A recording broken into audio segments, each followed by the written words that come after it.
Thursday, April 14th. Although we had so far not been that successful in this particular part of the NCA, Hamisi and I had still decided to return to Macau Plains. Old habits die hard, and our effort was rewarded. Those zebras were certainly not looking at us. It was a lion, but not just any lion. Ladies and gentlemen, please meet Liangata, a huge male lion in his prime. If you watch carefully, you will notice that Liangata was limping. According to Hamisi, who had already crossed paths with the cat 2 weeks before, Liangata had lost a big chunk of his right hind leg.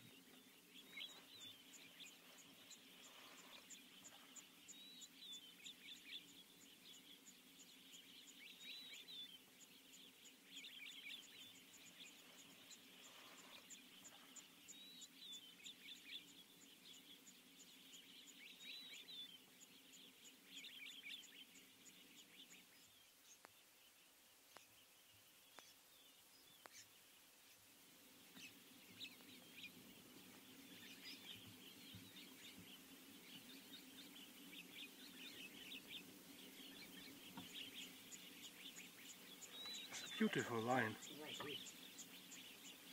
Oh, very thin. I completely agree. A magnificent cat, despite the obvious signs of malnutrition like the protruding ribs and femurs. Malnutrition to and fro, Hamisi was sure that Liangata would be able to survive even on 3 legs. 2 weeks earlier, he had observed the lion steal a kill from a clan of hyenas. Heck, Liangata might even be able to join with other male lions to form a coalition or start a pride with nomadic females. A lioness like the one we found a few hours later, another crippled cat, an adult female with a gray eye that despite her limited vision had been able to bring down a fully grown wildebeest. To protect her hard-earned meal, the stab wound on her belly was clearly a result of her fight with the antelope. To protect her kill from other predators like hyenas, she had pulled the carcass into a small island of high-growing trees. An island that was home to a large flock of wattled starlings, an intrusion the birds were quite vocal about.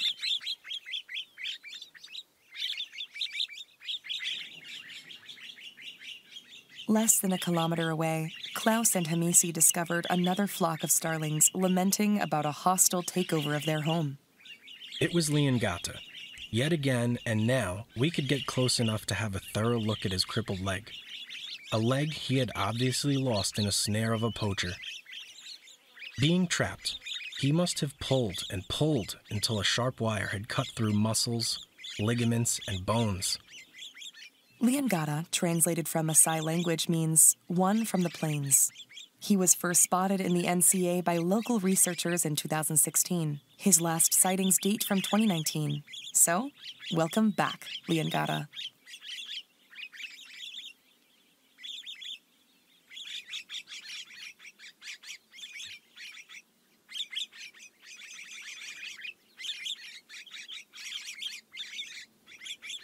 Liangata's body was also covered by ticks and maggots, but these insects might actually help his wounds to heal. The leg is getting better. Wound. You know?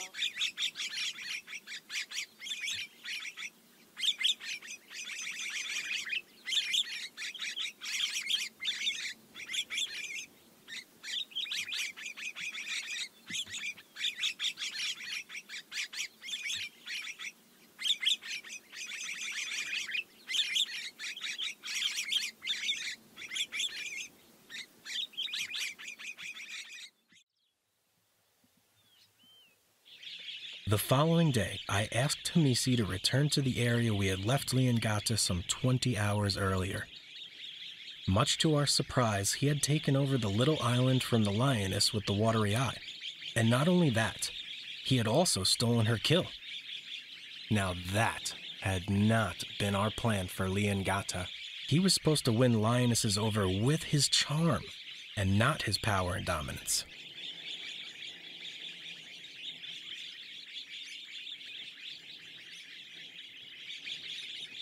Another 8 hours later, Liangata had still not moved. And why should he? To humans like Hamisi and Klaus, the carcass of the antelope was starting to radiate the well-known stench of death. But Liangata was still happily munching away on what was left of the wildebeest.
I guess nobody will be surprised to hear that on April 16th, I once again asked Hamisi to return to the little island on Macau Plains. The starlings in the crowns of the trees were audible long before we parked our vehicle. However, today they were not complaining about Liangata, who had overnight wandered on. Instead, smaller scavengers like vultures, jackals, and hyenas had moved in to pick on whatever was left of the wildebeest.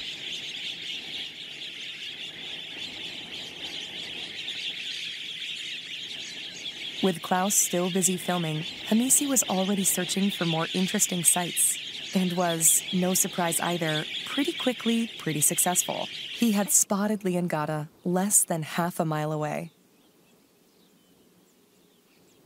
Liangata was not alone, though. He had walked into a clan of hyenas, 18 animals no less.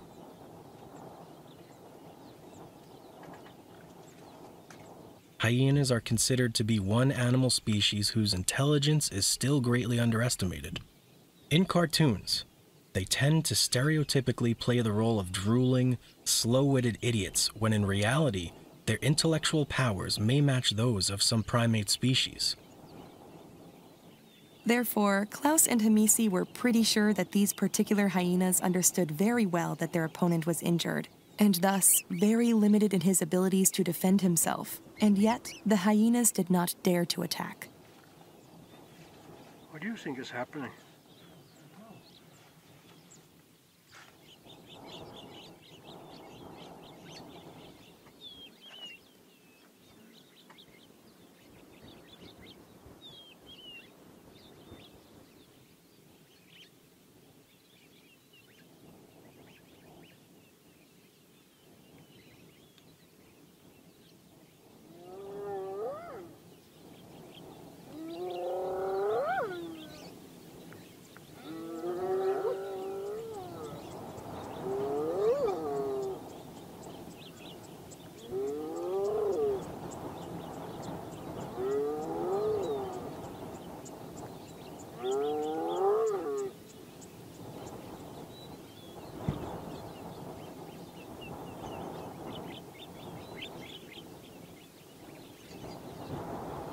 Hamisi and I were not only surprised about how reluctant the hyenas were, we were also amazed how unfazed Liangata seemed.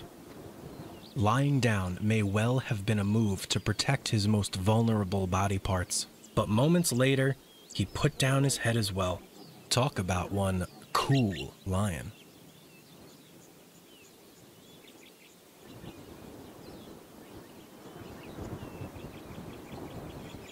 Stalemate, or so it seemed. Hamisi used the opportunity to drive around the animals and discovered even more hyenas. We now assumed that Liangata had left the wildebeest carcass in search of water and had accidentally stumbled across the hyenas that had already claimed the waterhole as theirs.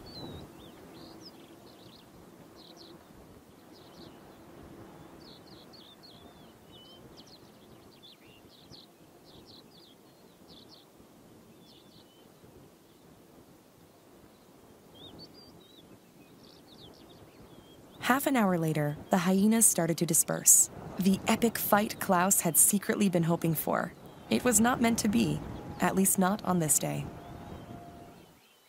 Unfortunately, this day was also the last day we saw Liangata altogether. I really hope he makes it, and if he does, maybe I will see him again when I return to the NCA in December.